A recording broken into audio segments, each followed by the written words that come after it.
ආයි education online website එකට සම්බන්ධ වෙලා AutoCAD පාඨමාලාව තෝරාගෙන ඉන්න කට්ටියට ලැබෙන දෙවෙනි ප්‍රොජෙක්ට් එක.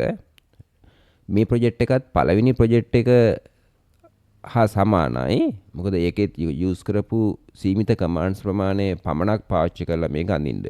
ඉස්සෙල්ලාම අපි පළවෙනි ප්‍රොජෙක්ට් එක කළා වගේම සෙන්ටර් ලයින්ස් ටික දාගන්න, ඊටත් කලින් යුනිට්ස් ඩ්‍රොයින් ලිමිට්ස් හදාගන්න, සෙන්ටර් ලයින්ස් ටික දාගෙන සර්කල්ස් ටික ඇඳ ගන්න උත්සාහ කරන්න.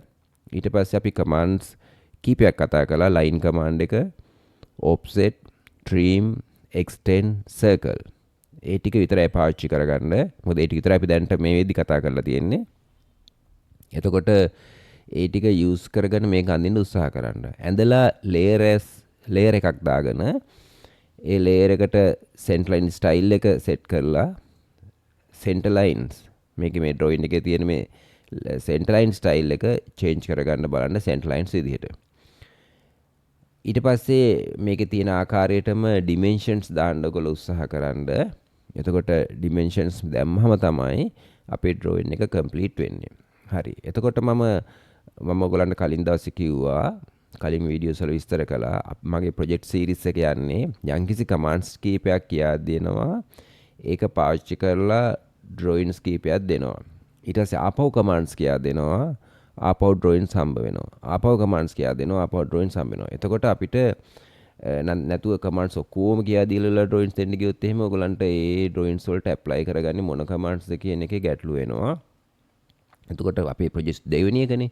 අපි ප්‍රොජෙක්ට් විශාල ප්‍රමාණයක් කරනවා. ඒකේ දෙවෙනි ප්‍රොජෙක්ට් එකට එද්දී අපි කියා දුන්න කමාන්ඩ්ස් එකක් පාවිච්චි කරලා ඒ ඩ්‍රොයින් එක අඳින්න.